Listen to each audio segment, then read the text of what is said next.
Matter of fact, Corey, since we're dealing with inappropriate racial humor, you know where we have to go with this first, right? Sasha, have you heard about the big celebration at the Clippers game tonight? Oh, God.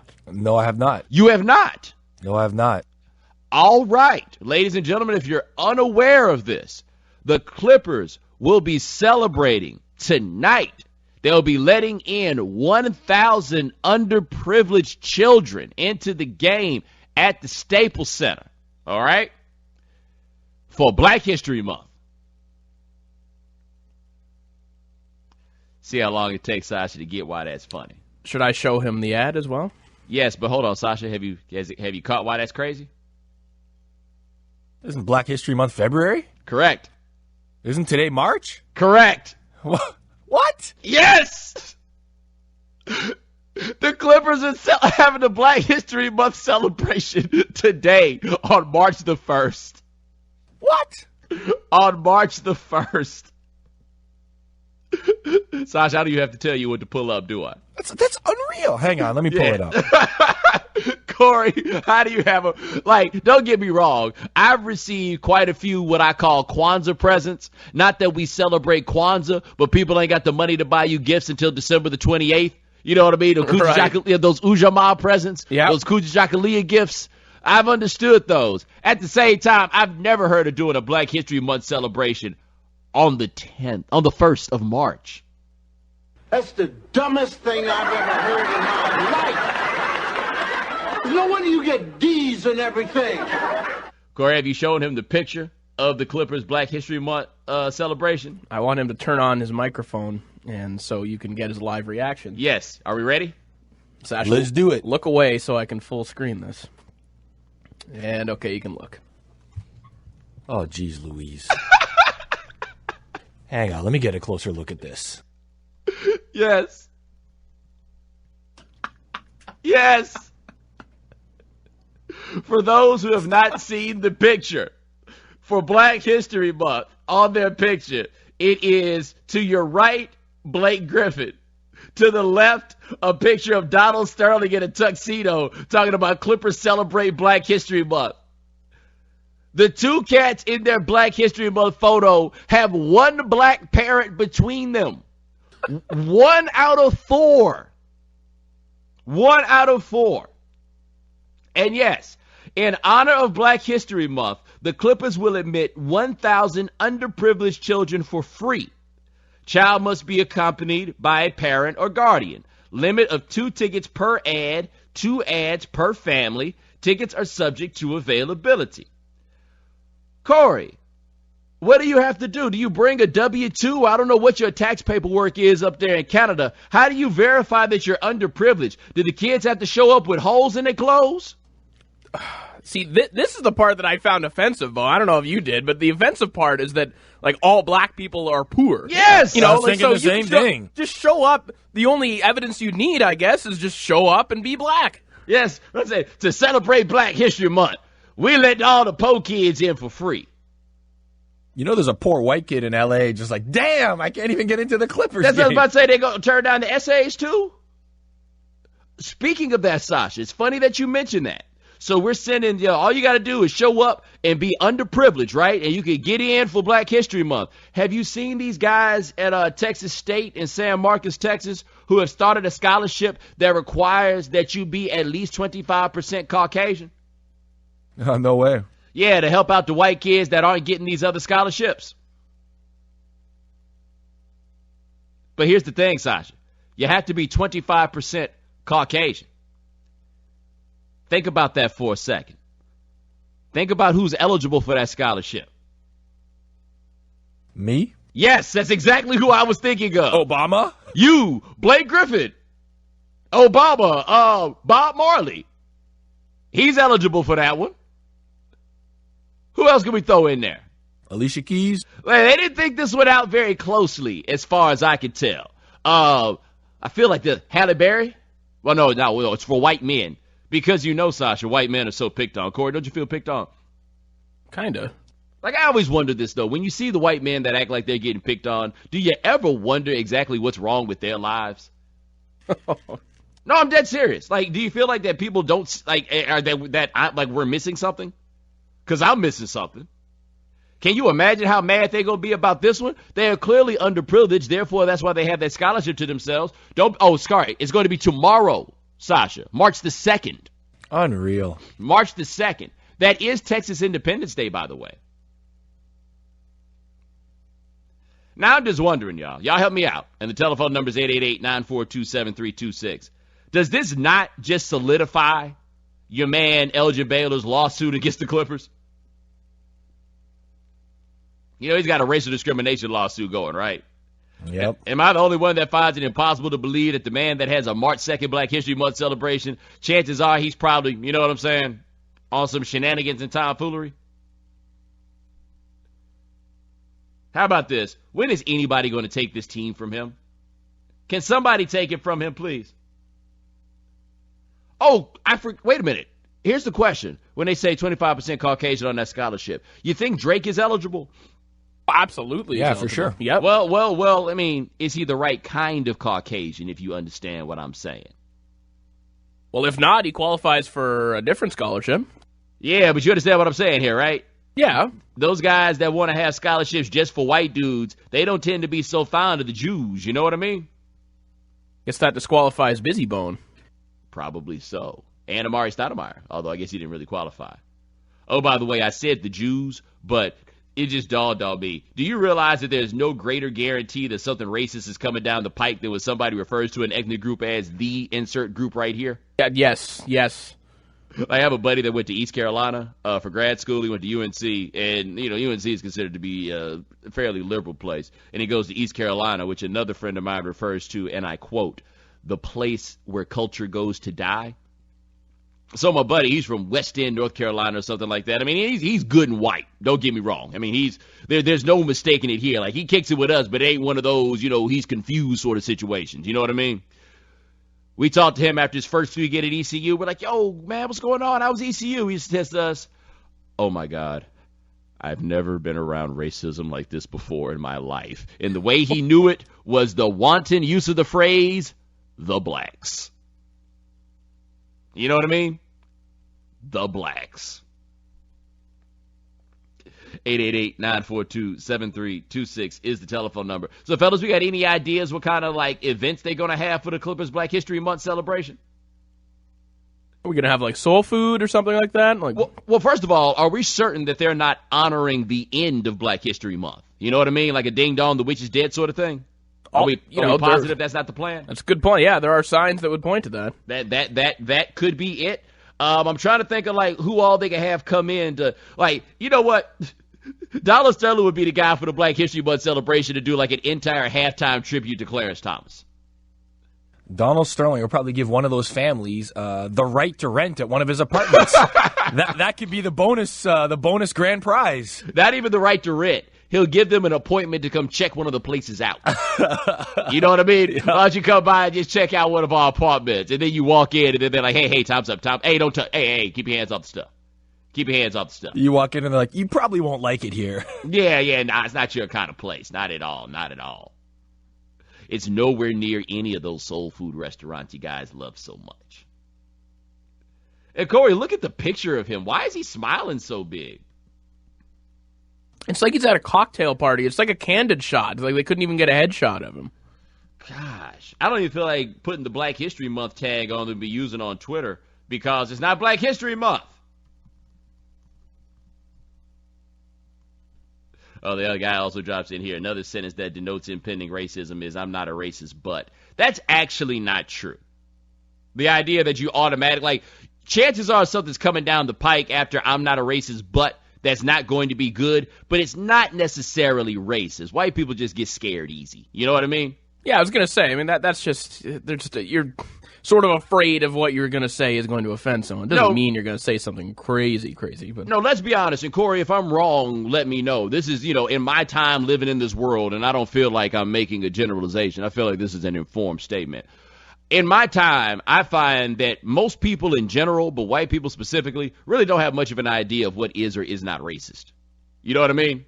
It's also not up to us. Well, it's up to an absolute concept. Like, what is or is not racist isn't up to anybody, really. You know what I mean? That's why white folks probably willing to take too many people's word on it. you know? Fair enough. But no, I mean, we know put it like this. I'm a man and I know what's sexist, right? It ain't a matter of what women decide is sexist. You know, we know what it is. White folks get real scared off about it. So when somebody says, I'm not a racist, but, yeah, chances are I'm not going to like what's said, but it's always entirely possible that they just, you know, a little nervous. It happens from time to time. They get a little nervous. But when someone refers to an ethnic group as the insert them here, that's a problem. Please don't take that to mean anything when I made reference to the Jews. I'm kind of making a joke about the whole concept of the Jews. You know what I mean? Corey, I prefer there not be any misunderstanding over that sort of thing. No, yeah, of course. In my line of work, nope, let's not even make that line. Nope, we're just going to say that I mean no harm to nobody. Oh, no, no, no. By the way, did anybody else look at this advertisement about the Clippers celebrating Black History Month on March the 2nd and just realize, wow, that Blake Griffin free agent sweepstakes is going to be incredible? Like, really, how could you stay? How could you stay? To celebrate Black History Month, we're letting poor children in.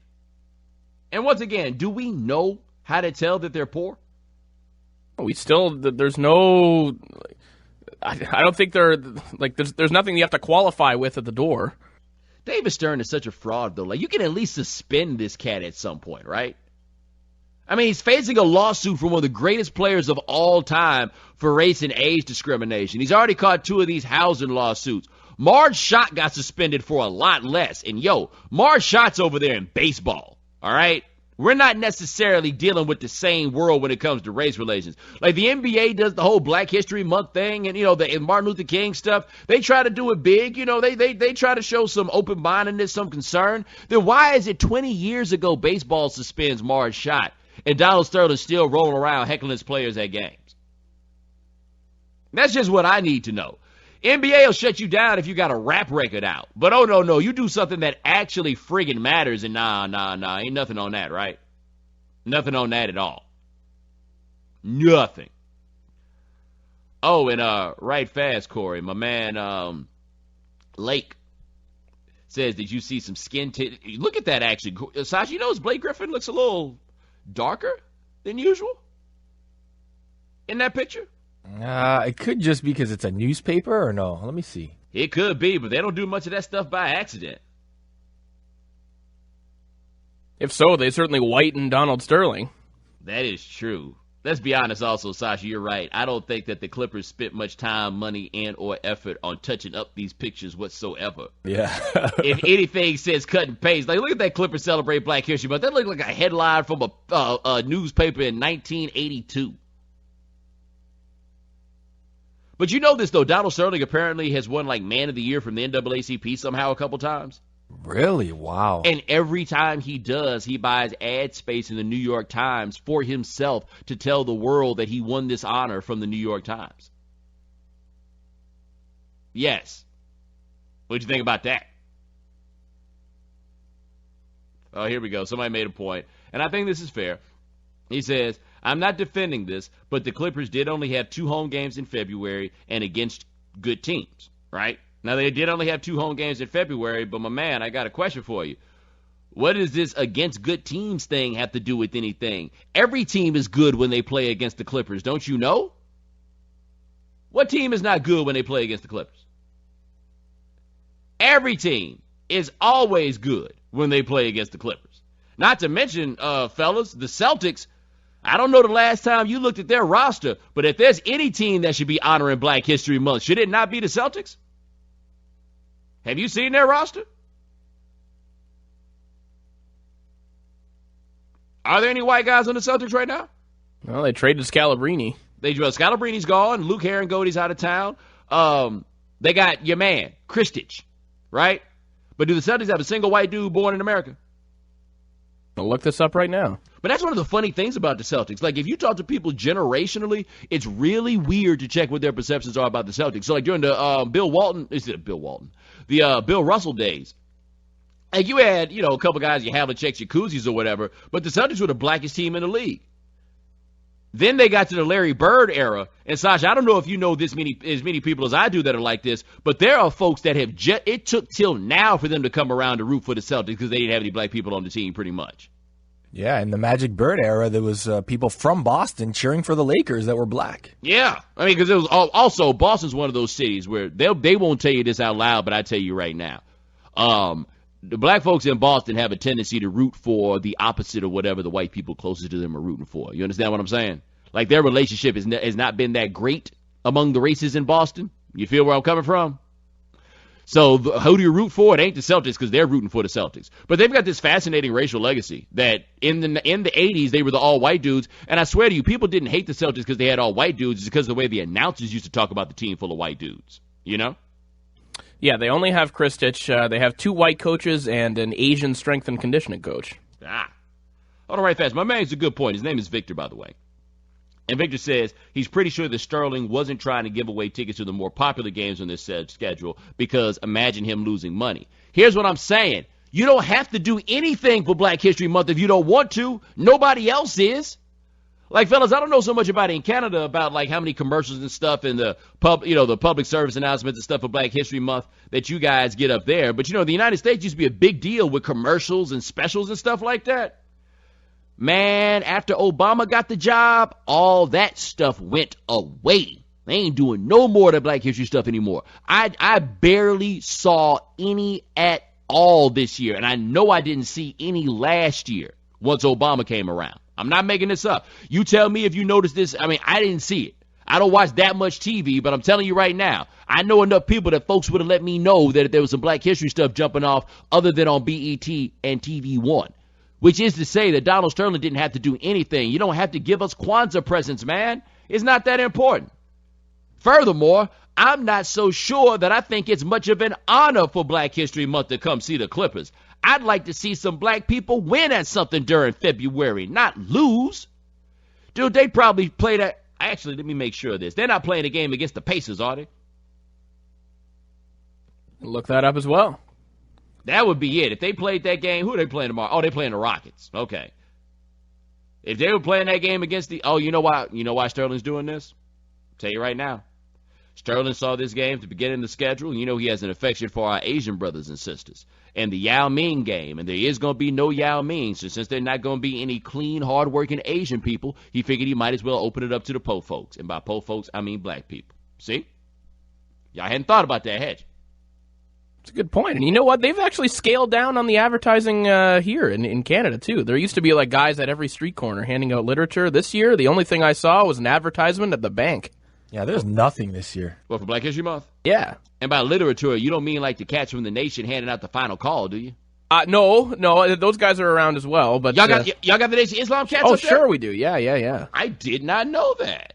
I'd love to come up on a street corner in Toronto and see a guy with the bow tie. Yeah, the Eaton Center's big on the guys handing out like the. But what they do is they hand you the literature, and you're like, okay, I'll read this, and they're like, that's going to cost you $5. Are they selling bean pies too? I haven't seen those. Hold on, are they trying to sell you the literature? Yeah, they say, but they hand it to you first, right? They make you think that you're going to get away with it, and then you're like, and then they make you feel bad about handing it back to them. But they're not selling bean pies? No. Dude, that's the thing, man. I've been living in North Carolina now for 8 years. I ain't seen a single person yet come up on me selling a bean pie. Or the bags of fruit. Y'all don't have the Muslims in the street selling bags of fruit? Bags of fruit. Y'all don't have the guys selling? Man, I'm telling you, dude, the Nation of Islam cats, they be working hard, wearing them long sleeve shirts and those bow ties. It'll be 100 degrees outside, and you just be riding down the street, man. They walking down the dotted line, selling fruit to the people that $1 for a big old bag of fruit, man. Y'all are missing out if the cats aren't up there selling fruit. So they're not selling bean pies, they're not selling fruit. All they doing is handing y'all that stuff that nobody reads. Like, I ain't trying to disrespect those people, but when they walk around selling that literature, the only place that people are really trying to read that literature them cats are handing out is in the penitentiary. And yes, you gotta love a show that goes from a discussion of the Nation of Islam to Metallica seamlessly. 888-9-HARDCORE. 888-942-7326 is the telephone number. We're coming back with more of the Morning Jones. You're listening to The Score on Sirius 98, home for the hardcore.